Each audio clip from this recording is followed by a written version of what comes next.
tá travado demais porque eu tô baixando o vídeo. Ah, beleza. Mas você conseguiu baixar o arquivo que eu mandei?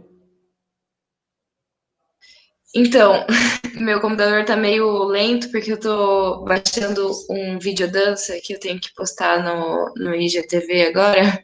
Então eu Uhum. tô tentando fazer as duas coisas juntas aqui. Mas vai dar certo, eu vou alcançar vocês. Beleza, beleza. Eu vou mandar também no chat, então, o link de onde a gente parou. A gente parou, então, na parte do script. Então, só para dar um resumo do que a gente fez, deixa eu... Tenho que colocar na minha tela aqui.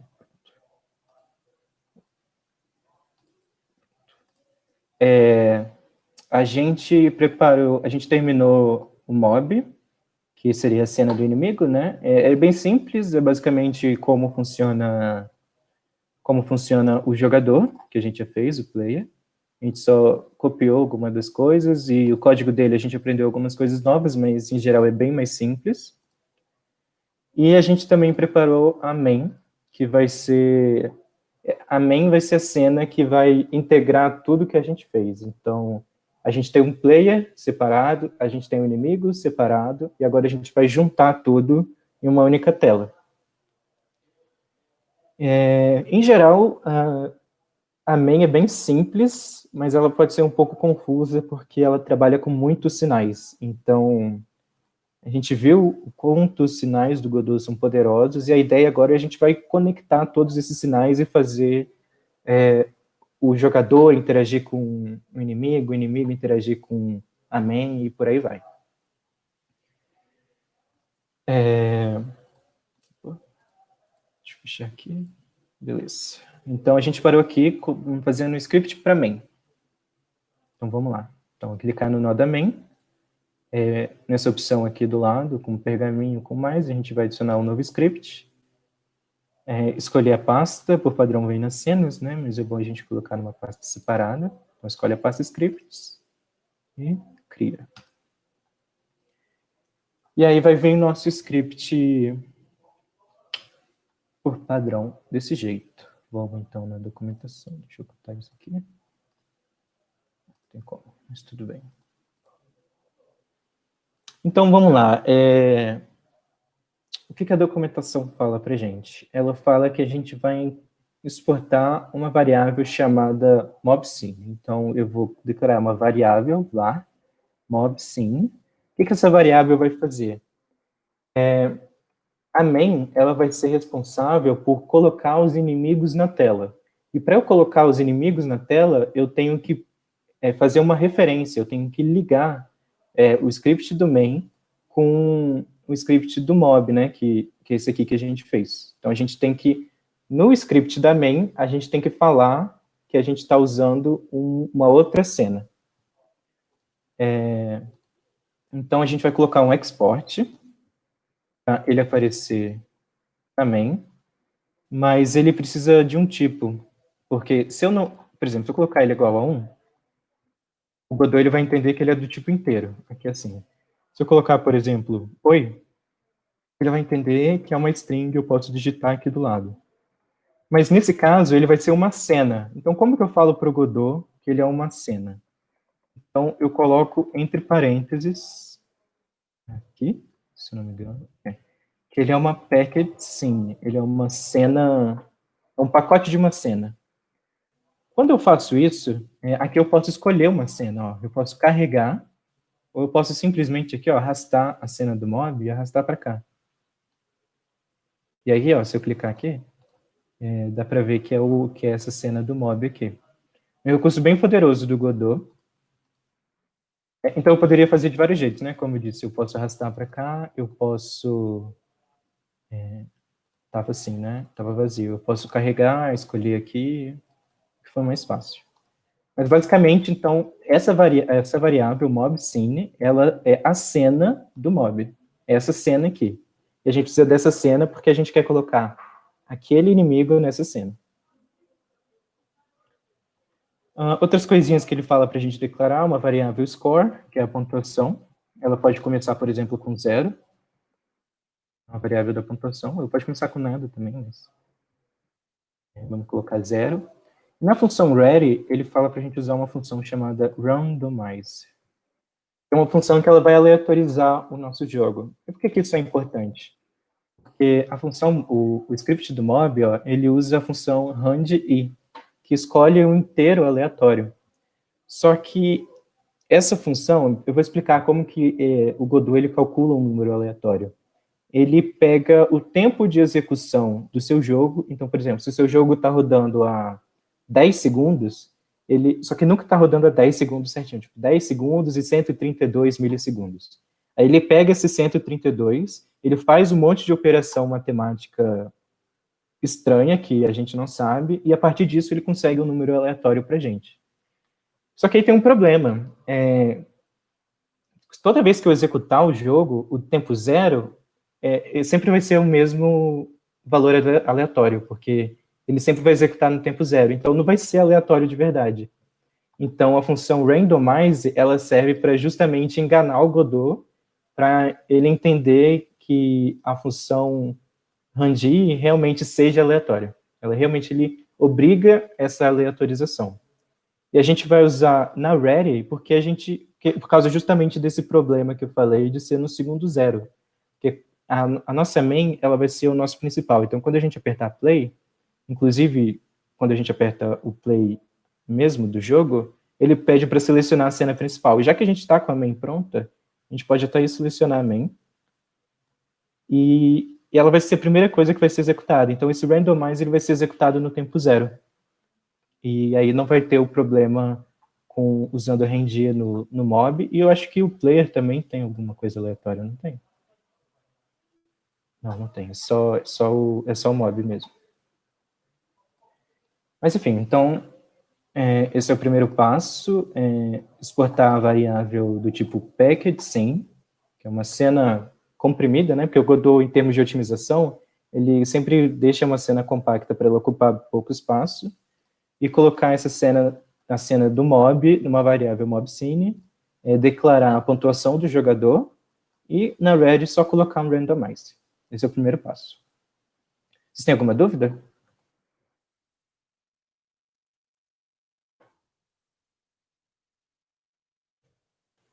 Tudo certo? Você pode repetir ali o que você fez para exportar a cena? Posso repetir, sim. Então, eu basicamente criei essa variável. Presta atenção aqui do lado, né? Eu cliquei na main e aqui do lado tem o main. Então, eu criei uma variável mobScene e eu exportei ela. Quando eu exporto uma variável... tá, tudo bem. Quando ele exporta uma variável, eu sempre tenho que atribuir um valor para ela. Porque o Godot está falando aqui, ó. Eu não consigo exportar uma variável que não tem tipo. Então, por exemplo, se eu colocar 0, ele vai entender que é do tipo inteiro. E aqui, ó, por exemplo, eu consigo mover o tipo dessa variável para menos, para mais. Se eu colocar, sei lá, 0.0, ele vai ver que é um float, e aí eu consigo escrever 5.5, por exemplo. Mas eu não consigo escrever nada. Se eu escrever alguma coisa, ele volta para 5.5. Agora, por exemplo, se eu colocar uma string, por exemplo, o meu nome, agora sim eu consigo escrever qualquer coisa. Por exemplo, eu consigo escrever qualquer coisa. Mas essa variável, o valor que a gente quer que essa variável tenha, a gente quer que ela armazene essa cena do inimigo. E a gente não consegue, quer dizer, até consegue, mas a gente, para fazer de um jeito mais fácil, para o Godot entender o tipo, a gente coloca o tipo entre parênteses depois do export. E nesse caso é o package scene, que é uma cena comprimida. Então, essa variável, mobScene, ela vai guardar a cena do mob que está em outro script. Porque lembrando que essa daqui é o script da main. E o mob não tem nenhuma relação com o script da main. Então, Mas ainda não guardou, né? Sim, ainda não guardou. E como que a gente faz para guardar? Então, quando eu exportei essa variável e apareceu aqui do lado, a mobScene está vazio. Como que eu atribuo aquela cena para essa variável? Tem vários jeitos. eu posso apertar aqui e carregar, escolher o mob. Esse é um jeito. Ou um outro jeito mais simples é aqui do lado, né, nos meus arquivos, eu pego o mob e arrasto para essa variável. Agora sim, essa variável está guardando o valor dessa cena. Entendeu? Aham, isso aqui. É um jeito mais gráfico, que eu não poderia usar código.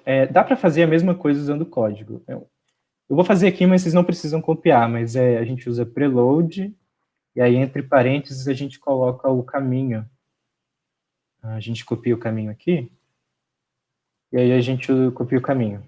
Você vai ver que ele vai aceitar isso, e é absolutamente a mesma coisa. Ó. Se eu limpar aqui, eu posso apertar essa voltinha, esse ícone aqui do Godot para voltar para o padrão. Aí é a mesma coisa. Mas isso é a mesma coisa, mas é melhor a gente trabalhar graficamente mesmo, fazendo assim que é mais simples. É o jeito que ele ensina aqui na documentação também.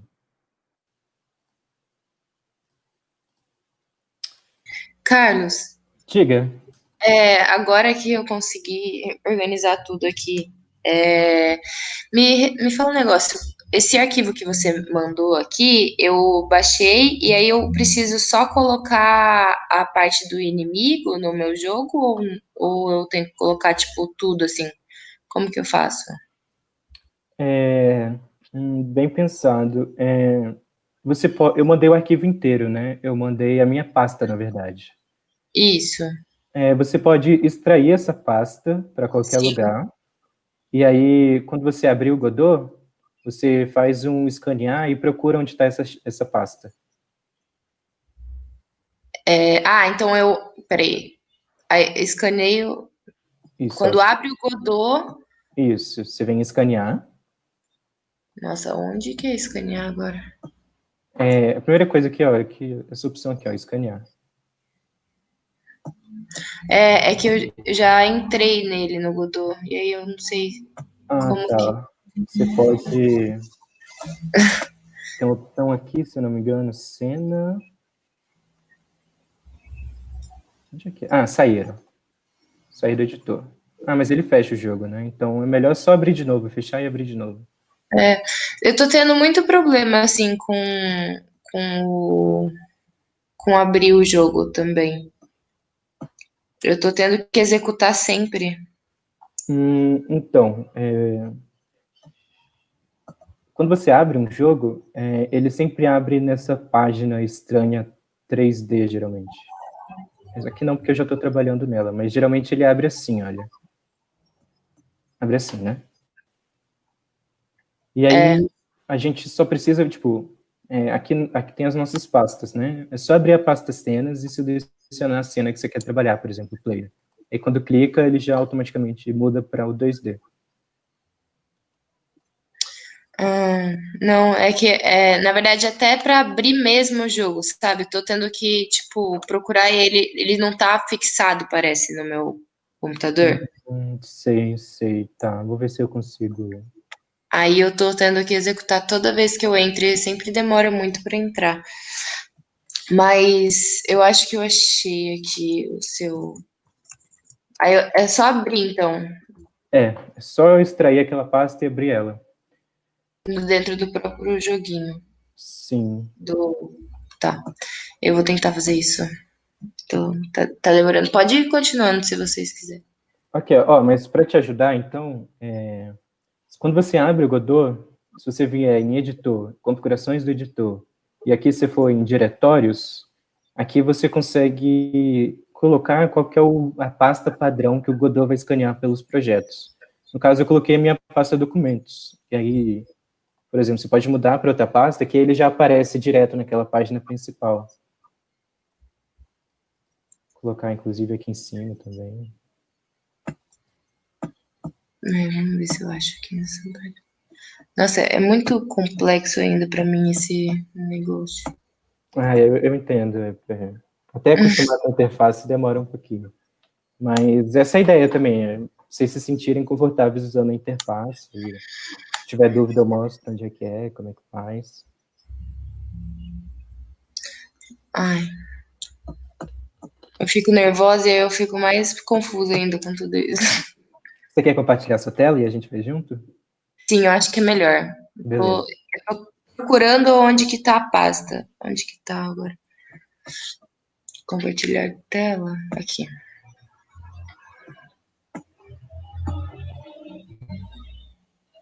Uhum.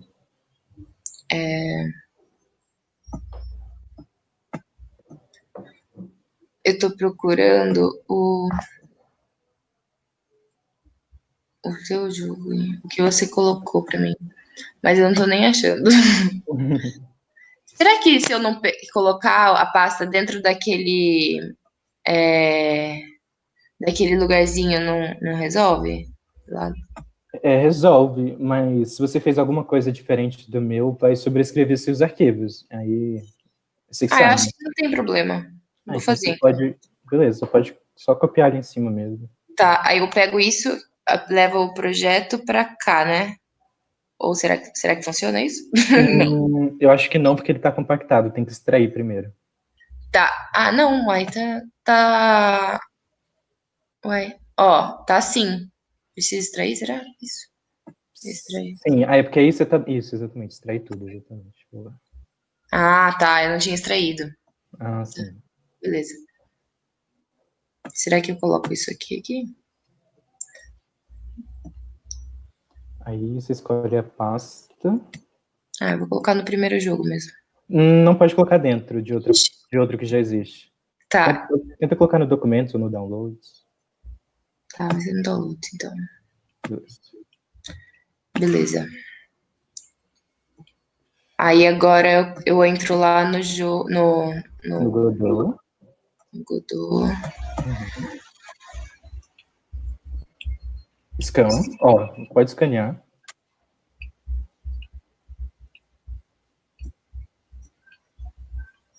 Aí, ó, Ah, apareceu, ó, dado arrasou. depois. Perfeito. Ótimo. Agora eu vou estar com vocês. Ótimo. Tá. Valeu. E aí, ó, é só você abrir. Deixa eu botar aqui pra minha tela. Tá. O que a gente fez então? Eu mandei também no chat aí a documentação. A gente está nessa parte aqui, ó, do script da main. E aí Tá. a gente só, literalmente, a gente só adicionou esse código aqui num script que a gente criou para main. Então, clica aqui para adicionar um script novo e copia o que está aqui, né? Se quiser olhar do meu. Tá, eu vou copiar do seu. Beleza.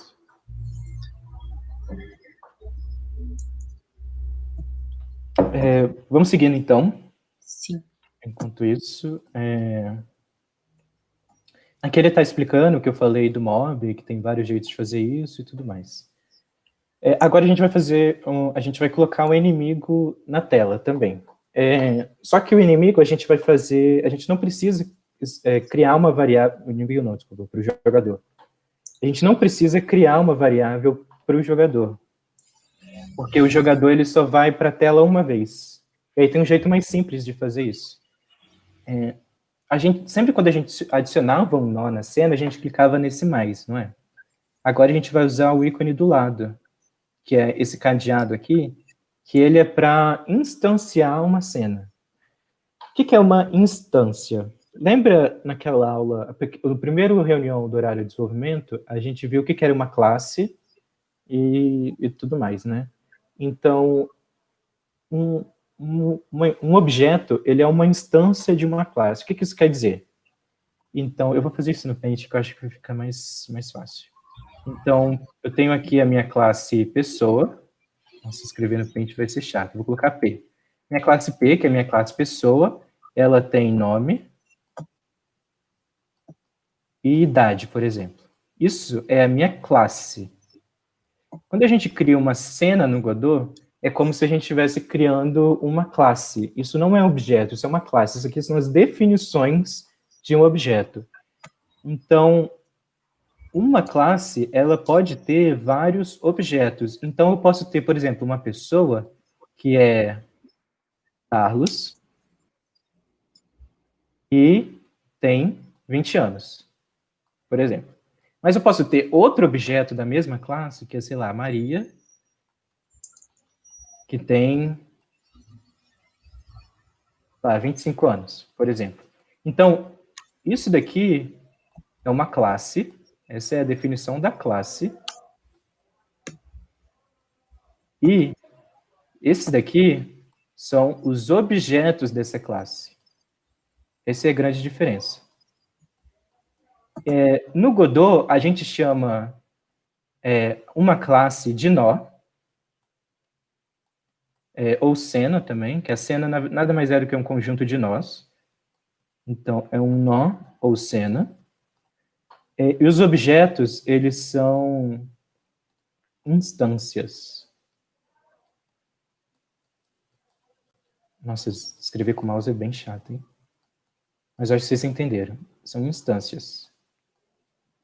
Ok? Então, a gente vai usar bastante esse conceito agora, porque o que a gente fez nos encontros anteriores? A gente definiu as classes player e mob, mas a gente não criou objetos dessa classe.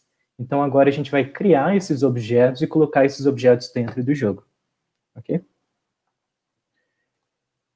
Só que, então, voltando na função main, aqui nessa variável, a gente está armazenando uma cena, a gente está armazenando a classe de inimigo. Por que o inimigo a gente armazena numa variável? Porque a gente vai colocar vários inimigos na tela. Então, ao mesmo tempo na tela, vão ter vários objetos do tipo inimigo. Então, eu preciso dessa classe para ficar criando objetos dessa classe. Mas o player, eu não tenho vários jogadores na tela, eu tenho um jogador só. Então, aí usando essa propriedade aqui, é a propriedade que instancia uma cena ou um nó. Se eu clicar aqui, eu consigo selecionar o meu player, por exemplo. Então, o Godot, ele está criando para você um objeto do tipo player. Então, por exemplo, o meu playerzinho bonitinho aqui, ó, ele apareceu. Posso até arrastar ele se eu quiser. Mas aqui, ó, esse daqui é um objeto do player e isso daqui é a classe player, ok? Quando ele entra na minha principal, ele vira um objeto. Se eu quiser colocar outro player, por exemplo, eu posso. Então, agora eu tenho dois objetos player dentro da minha classe main. Mas isso não faz sentido no nosso jogo, a gente só tem um jogador mesmo. Ok? Então, a gente simplesmente clica aqui, seleciona o player e ele vai ser adicionado aqui embaixo. Não importa muito a posição que ele está, porque no script dele a gente no start, a posição ela sempre vai ficar aqui. Então, pode deixar ele no 00 mesmo, onde ele aparece por padrão.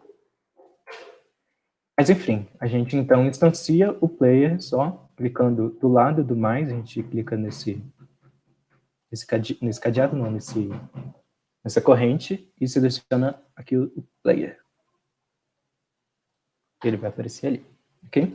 Você tem alguma dúvida sobre esse conceito aqui?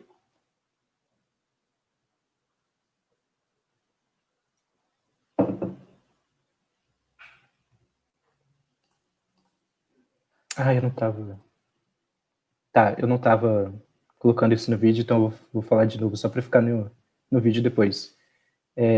Só clicar na main, clicar nessa corrente aqui, e selecionar o player, que ele vai aparecer aqui embaixo. É o que a gente fez até agora.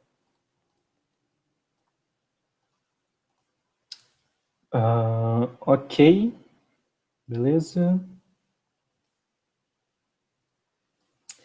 Ok, ele fala também, ó, a gente colocou o player, e agora a gente vai ter que conectar o sinal do player. Lembra que quando a gente estava fazendo o script do player, a gente criou esse sinal, hit, a gente emitiu esse sinal, mas a gente não fez nada com esse sinal. Então, quem vai tratar esse sinal é a função main. Então, a primeira coisa, a gente tem que conectar o sinal, do mesmo jeito que a gente fazia antes.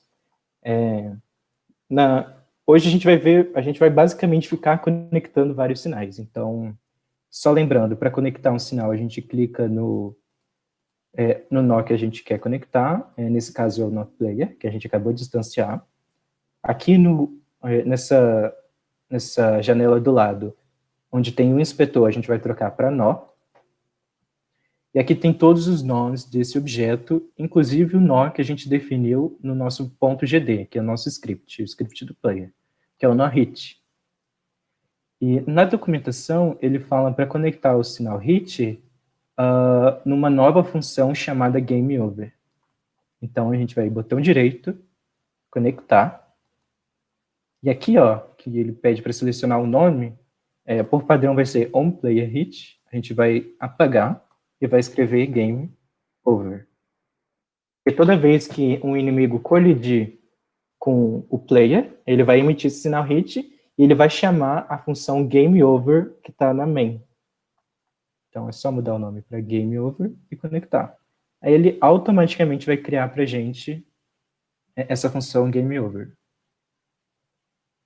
Ok? Eu vou repetir. Clicou no player. Aqui em cima mudou para nó. Tem vários sinais. A gente procura o sinal hit, que está dentro do player.gd. Botão direito, conectar. E aqui embaixo muda o nome para GameOver. Ele vai criar para a gente essa função automaticamente.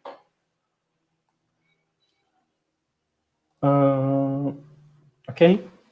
Conseguiram conectar? Alguma dúvida nesse ponto? E a Fernanda caiu.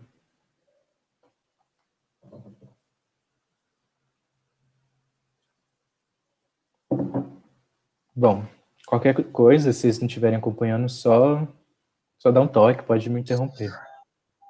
Como que faz mesmo para conferir que está conectado? Eu acho que eu fiz que está certo, mas queria saber assim, como eu visualizo isso. Faz isso daqui, ó. Do lado da função vai ter esse símbolozinho verde aqui, ó, de um quadrado com uma seta. Se você clicar, ó, dá para ver que a origem é o player e está conectando no main. Boa. Aqui, ó. Se tiver esse símbolo, quer dizer que está conectado. Dá para ver aqui também, ó, do lado, fica verdinho aqui onde está conectado. Você pode, inclusive, clicar em botão direito e ir para o método, que ele vai voltar para cá. Por exemplo, eu conectei esse nó aqui, ó, se eu clicar em ir para o método, ele vai para esse método que está dentro do player. Da hora.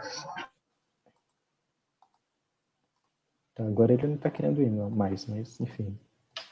É assim. Ok, ele pede também para a gente colocar isso daqui dentro. Então, o que ele está falando? Então, toda vez que um inimigo bater com o meu jogador, ele vai chamar essa função GameOver, e dentro dela a gente vai fazer o seguinte. A gente vai parar o timer do tempo, do score, e a gente também vai parar o timer do mob.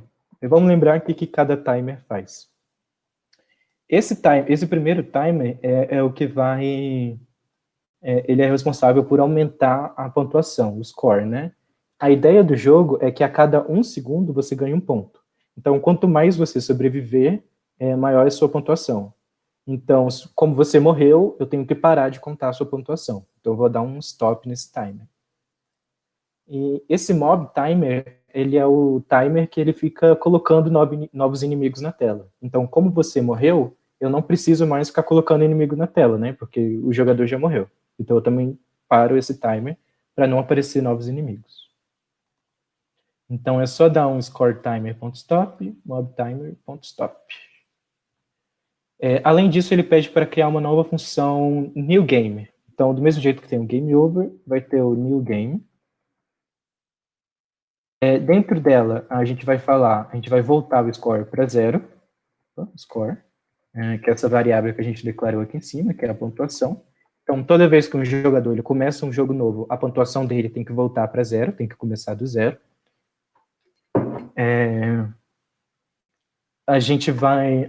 aqui é o ponto que eu falei, né? Então, a gente vai selecionar o player. O player, ele tem aquela função start, que, não sei se vocês lembram, essa função aqui que a gente fez, acho que 2 reuniões atrás. E ela tem um argumento que é a posição, que é a posição em que o jogador ele vai começar. A gente definiu essa posição aqui, ó, nesse position, lembra? A gente tem um start position, que está nessa posição. Então, a gente quer que o jogador ele saia daqui, ele venha para essa posição. Então, a gente simplesmente coloca um player.start, e aqui a gente escolhe start position.position. Assim, start position, ponto position, por quê? Porque start position é o nome do nó, e esse nó, ele tem um atributo position. Então, é start position, ponto position. Que ele vai para 240, 450. Além disso, a gente tem um start timer, né? A gente vai dar um start nele, start timer.start. Do mesmo jeito que a gente usou o stop, que a gente usa start. Vamos lembrar também, esse start timer, ele é um delayzinho de 2 segundos, então você aperta para começar, ele espera 2 segundos, e aí os inimigos começam a aparecer. Então, esse delay que tem entre você apertar o play até os inimigos começarem a aparecer. Então, a gente já começou a fazer a função game over e a função new game. Conseguiram acompanhar? Alguma dúvida? A gente basicamente vai ser basicamente copiar o que está na documentação e ficar conectando nós. Agora a gente vai ter poucas lógicas novas.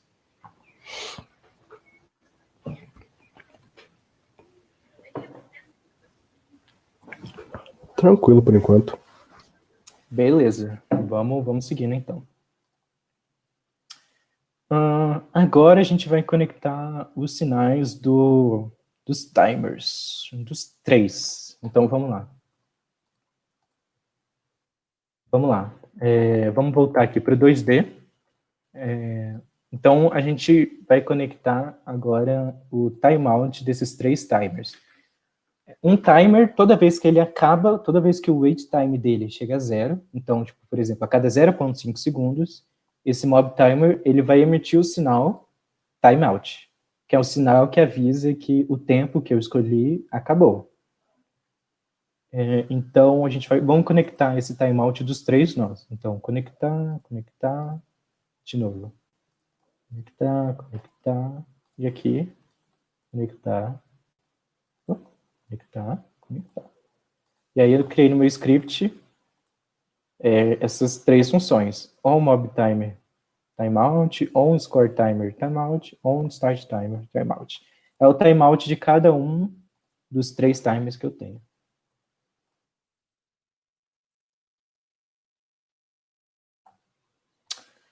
Ok, é só fazer o que a gente já fez, né? Clicar com o botão direito, conectar. E nesse caso não precisa mudar o nome, vai ser o nome padrão. Agora a gente vai ver o que a gente faz em cada um deles. Olhando na documentação, vamos começar com Start Timer.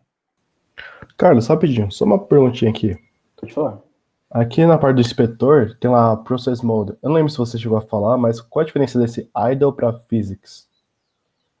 É uma questão bem avançada, assim, geralmente para jogo 2D, raramente você vai usar a Physics, mas é porque, já que você falou, eu vou falar para vocês a diferença do Godot. A gente viu a função process, vocês lembram dela? Sim. É aquela função que ela executa cada frame. Mas existem 2 tipos de process no Godot. Existe a função process, que no início de cada frame de exibição ela é executada, porque o Godot ele trabalha em 2 camadas. Primeiro, a camada visual, e por baixo a camada da física. Então, a process ela é executada a cada novo frame, como eu disse para vocês. Então, toda vez que uma imagem nova vai aparecer na tela, primeiro vai chamar essa função process. Mas existe também outra função, que é a physics process, que ela trabalha na camada de trás, que é a camada da física. E é a camada que vai, por exemplo, calcular... A gente está usando um objeto de física que é esse aqui, ó, que é o rigid body. Ele é um objeto de física, inclusive aqui, ó, ele tem material de física, ele tem massa, peso, gravidade. Então, o physics process, ele geralmente, os atributos dele são calculados nessa camada de física. E por que a gente quer ter 2 camadas separadas? Por que não ser uma só?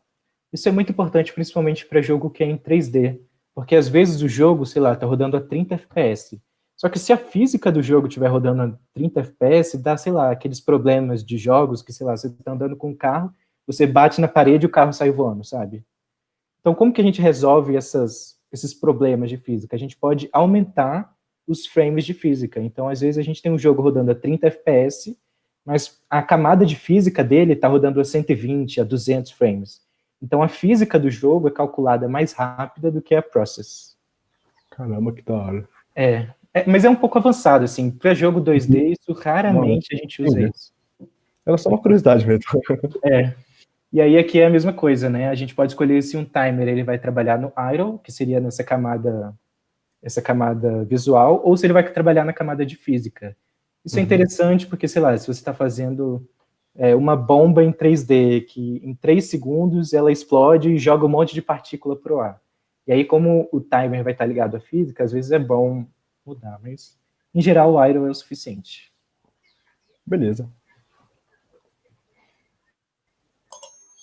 Só recapitulando, a gente pegou todos os timers e conectou eles com o player? Não, Ou com a o gente main? conectou com a nossa main, com a main. Tá. Aqui, ó. A gente conecta quando a gente pede para conectar, vou dar um desconecta aqui, a gente clica na main, a gente conecta na main. Ok, só para conferir. Beleza. Aí aqui é para ficar assim, origem é o mob timer, sinal timeout, destino tem que ser o main. Só clicar aqui do lado para conferir. Mas a ideia é deixar tudo no script do main. Beleza? Beleza. Ótimo. Vamos lá. Então, o que o start timer ele faz? Então, depois que acaba esse delay de 2 segundos, desde você apertar o botão para começar e o jogo começar, então, depois desses 2 segundos, o que ele tem que fazer? Primeira coisa mais óbvia, ele tem que mob timer start, que é basicamente os inimigos têm que começar a aparecer na tela, e o score timer também. Então, a pontuação tem que começar a ser contada. Score timer.start. Então, a gente vai dar start em outros 2 timers. Ok? E o que acontece no score timer timeout? Esse é bem simples, ele a cada 1 segundo, então score mais igual a 1. Isso daqui é a mesma coisa que score igual score mais 1. A gente usou outras vezes, mas é bom relembrar que mais igual a 1, eu estou incrementando 1, que é a mesma coisa que falar que é o valor anterior mais 1. Então, basicamente, a cada 1 segundo, porque lembrando que o score timer ele fica em loop, então a cada 1 segundo a minha pontuação aumenta em 1. E agora falta o mob timer timeout, vai ser o que é um pouquinho mais complicado, porque ele é o que vai colocar um inimigo na tela. Até agora vocês conseguiram entender os outros timers? Sim, só estou escrevendo. Beleza. Então, aqui, eu vou até comentar aqui eu vou... Que eu vou colocar nas palavras mais técnicas, né? Eu vou instanciar mobs na tela. Lembrando, então, que nesse caso, então, eu vou ter a classe mob e eu quero colocar vários objetos do tipo mob na tela. Como que a gente faz isso? É esse código grandão aqui, mas vamos por partes. Eu vou até copiar os comentários que ele coloca, né? Então, vamos lá. Que vai instanciar mobs na tela. A primeira coisa que a gente vai fazer é escolher uma posição aleatória. Para escolher uma posição aleatória, a gente vai criar uma nova variável, que vai ser mob spawn position. Desculpa, ele colocou location, mas enfim. Mob spawn location. Que ele vai armazenar esse aqui, ó, mob spawn. Eita. Ih, travou meu Deus. Não consigo aumentar. Mas enfim, esse nó aqui que se chama, inclusive, mob spawn location. Vai ser só um jeito mais simples de escrever isso aqui. Então, mob spawn location. Então, eu só criei uma variável que vai armazenar um nó que a gente já criou, que é o mob spawn location. Ele faz isso, eu acho que é só para ser mais fácil de escrever, mas, enfim, vamos seguir a documentação. Se ele quer assim, vamos fazer assim.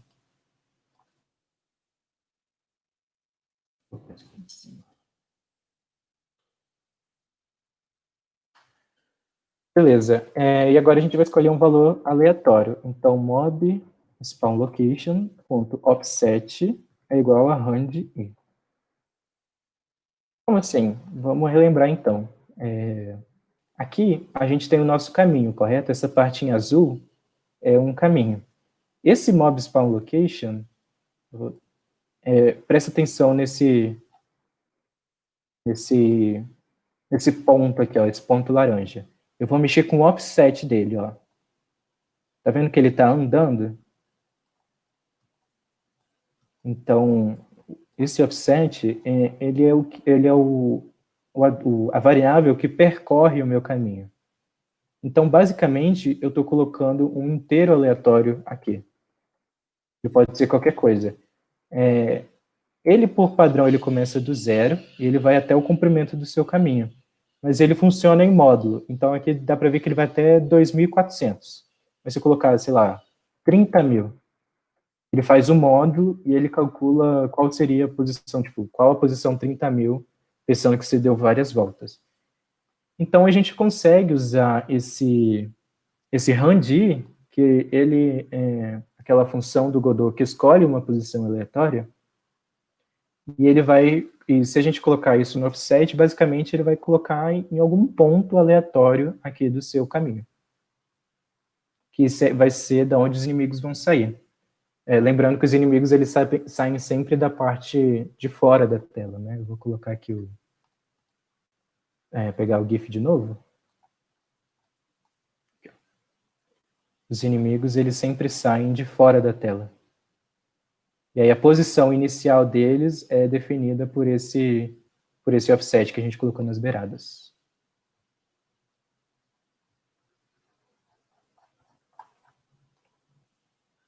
Deixa eu botar aqui. Aqui baixo. Aqui. Pronto.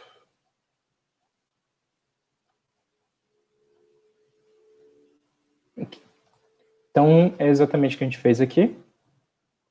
A gente escolhe a posição inicial de um inimigo. Agora a gente tem que instanciar ele, propriamente dito, né? Então, depois disso, a gente vai criar uma instância de mob da classe mob. Para criar uma instância é muito fácil, então eu vou colocar uma variável para armazenar essa instância, vou chamar essa instância de mob, var mob recebe mob sim.instance. Esse ponto instance, ele cria para a gente automaticamente um objeto mob. E a gente também precisa colocar ele na tela. Aqui a gente só criou, mas ele ainda não está na tela. A gente usa uma função chamada addChild, que é para colocar na tela. E a gente coloca o mob na tela. A gente só pode colocar objetos na tela. A gente não consegue colocar classes numa tela. Por isso que a gente tem que instanciar primeiro.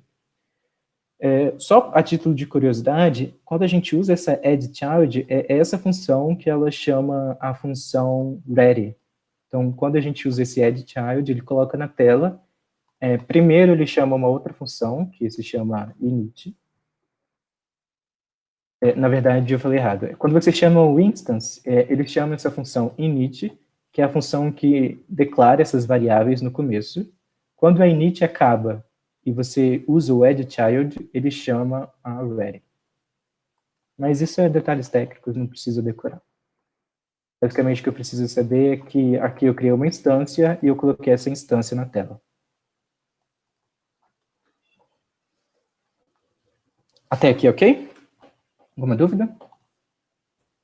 Tranquilo. Beleza? Então, vamos lá.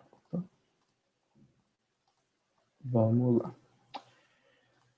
Criei essa instância, mas vamos lá. Agora eu tenho que definir a direção dela, né? Se a gente voltar aqui no no exemplo, a gente tem que definir para qual direção cada inimigo vai andar, né? E não sei se vocês perceberam aqui, mas essa direção é aleatória. Então, além de escolher uma posição aleatória que ele vai começar, a direção que cada inimigo vai percorrer, que ele sempre percorre uma linha reta, né? Mas é uma linha reta aleatória. Então, a gente precisa fazer esse cálculo também. Então, é o que a gente vai fazer aqui. Então, primeira coisa é criar uma variável direção. Definir a direção de cada mob. Então, a gente vai colocar criar uma variável direction. Ela vai receber o mob spawn location, seria esse nó aqui, né, que a gente definiu um offset. A gente vai pegar a rotação dele, rotation. Deixa eu ver isso mesmo, isso. E a gente vai somar com π sobre 2. Essa variável rotation, a rotação, ela sempre trabalha com radianos, né? Por isso que a gente usa π sobre 2. Existe um rotation degrees, que trabalha com grau, mas geralmente no desenvolvimento de jogos a gente usa radiano por convenção, por causa das contas matemáticas que alguns jogos mais complexos têm que fazer. Eu vou desenhar aqui para ficar mais claro. Então, a gente tem aqui a nossa tela. A gente escolheu um offset aleatório. Vamos supor, por exemplo... o caminho é azul, né? E aí a gente escolheu um offset aleatório. Vamos supor aqui esse ponto. Ele muda, né? Não sei usar o Paint, gente. Calma que vai dar certo. Ok. Aí eu desseleciono. Ok, agora muda a cor. Pronto, tá, agora vai dar certo. Tá, aí eu escolho esse ponto aqui aleatório.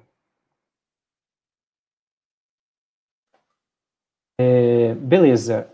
Então, o que isso aqui está fazendo? Eu estou pegando esse ponto. Vamos lembrar que esse mob spawn location em um offset, ele também rotaciona o seu nó.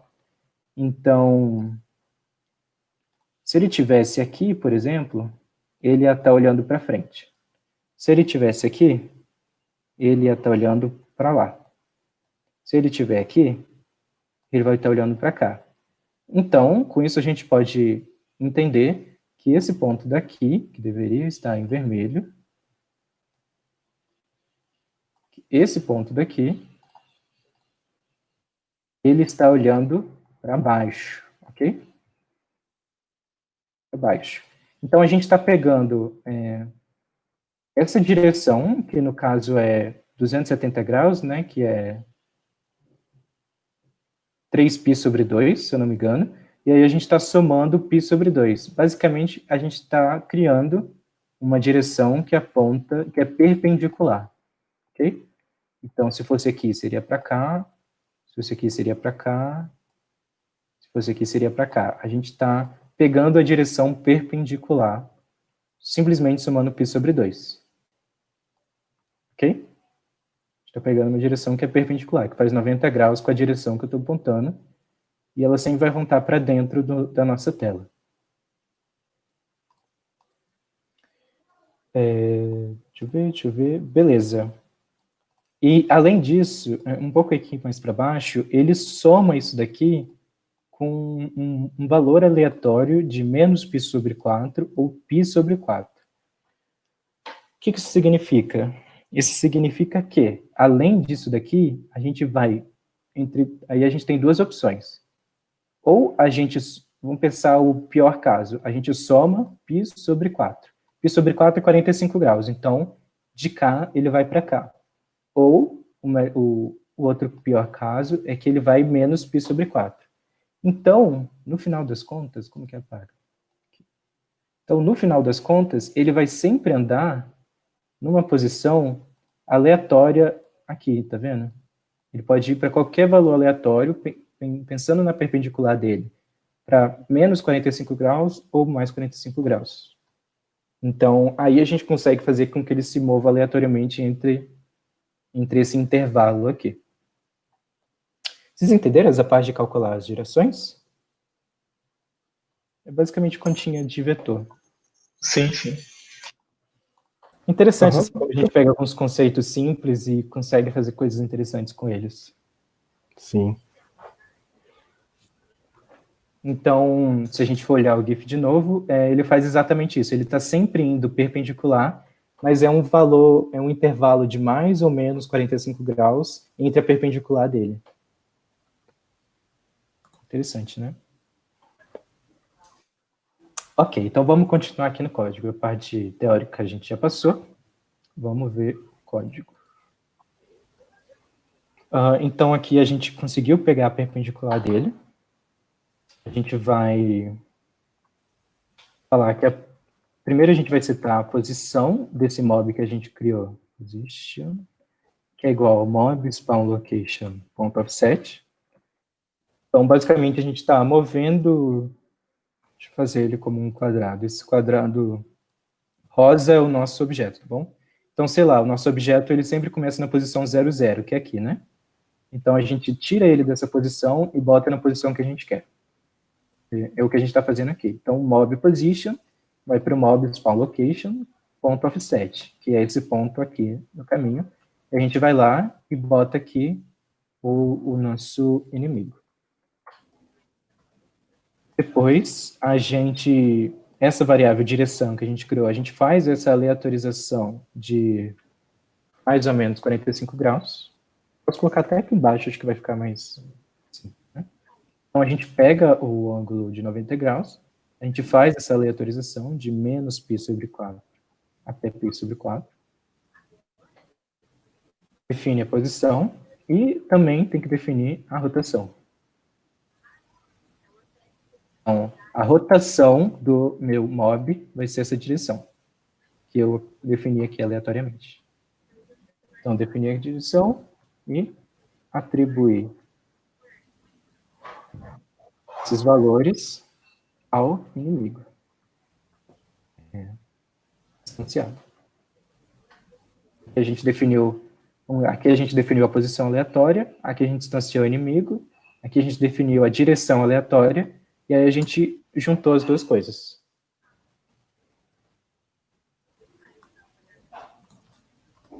E, por fim, a gente também vai escolher a velocidade do nosso inimigo. Se a gente voltar aqui para o script do inimigo, a velocidade dele também é aleatória.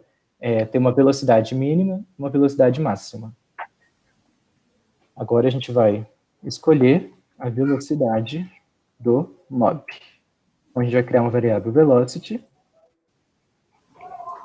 Lembrando que o velocity é aquela velocidade instantânea. E aqui é uma coisa interessante, né? Porque o Godot, ele trabalha com muitos conceitos de física, né? Então, se eu só preciso definir uma variável, uma velocidade instantânea uma vez, porque se um objeto ele tem velocidade, ele vai continuar com aquela velocidade enquanto a lei da inércia, né? Enquanto não houver uma velocidade, uma força que mude a velocidade dele. Então eu só preciso definir a velocidade instantânea dele uma vez. Mas aí surge outra dúvida, porque quando a gente está no player, o player a gente define a velocity dele na process, que é todo frame. Então por que no player a gente define todo frame, mas no mob a gente só precisa definir em um frame e pela lei da inércia ele vai ficar nessa posição para sempre? Aí a resposta é muito simples, porque o tipo do player é o tipo área 2D. Lembra? A gente criou o player como tipo área 2D. Área 2D não é um objeto de física. Objetos de física no Godot são os bodies. Então, a gente criou um inimigo como um rigid body, e por padrão, todos os corpos que são do tipo body eles funcionam na frame de física. Então, inclusive aqui a gente já viu, ele tem massa, peso e tudo mais. Então, por ele ser um objeto de física, um nó que atua com a física, a gente só precisa definir a velocidade dele em um frame. porque pela lei da inércia ele vai ficar com essa velocidade para sempre, se a gente não falar o contrário. Beleza. Então, tá, mas vamos lá. A velocidade dele é... Então, vamos voltar aqui, porque o nosso inimigo, vou definir ele como um quadrado. Esse aqui é o nosso inimigo, tá bom? Faz de conta. Ele sempre vai ter uma velocidade para a direita. Ele sempre vai ter uma velocidade para a direita. Essa aqui é a velocidade, é o velocity. E essa velocidade, ela o tamanho dela vai ser entre 250, né? Vai ser 150 até 250. Então, ele vai ser sempre um vetor que ele aponta para a direita e o tamanho desse vetor vai ser entre 150 e 250.